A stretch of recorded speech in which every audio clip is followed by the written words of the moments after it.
Maintenant, nous allons parler d'une autre méthode liée aux objets, la méthode BEND. C'est une méthode intégrée aux fonctions en JS qui est utilisée pour créer une nouvelle fonction en liant un contexte spécifique, donc valeur de 10, et éventuellement des arguments prédéfinis.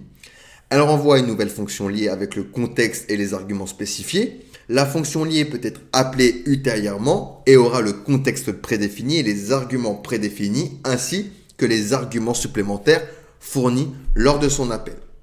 Donc voyons un exemple pour mieux illustrer ça.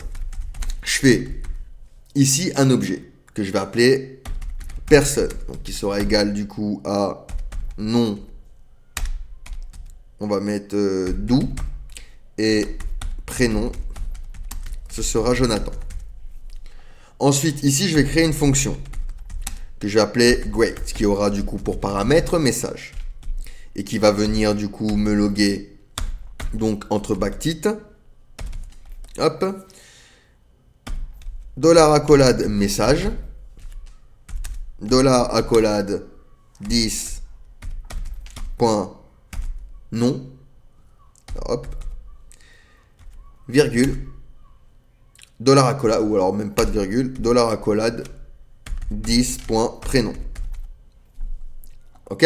Ensuite ici, je me crée une variable. boon_greet qui sera du coup à greet.bend de personne hello. Donc maintenant, si j'exécute boon_greet, hop, il va m'afficher hello de Jonathan. Donc on y va. Hop. Alors, une petite erreur. Ah oui, pardon, hello en double cote. Sinon, ça ne fonctionne pas. Hop. Je réexécute et j'ai bien hello, d'où Jonathan. Donc dans cet exemple, on a un objet personne avec des propriétés du coup nom et prénom.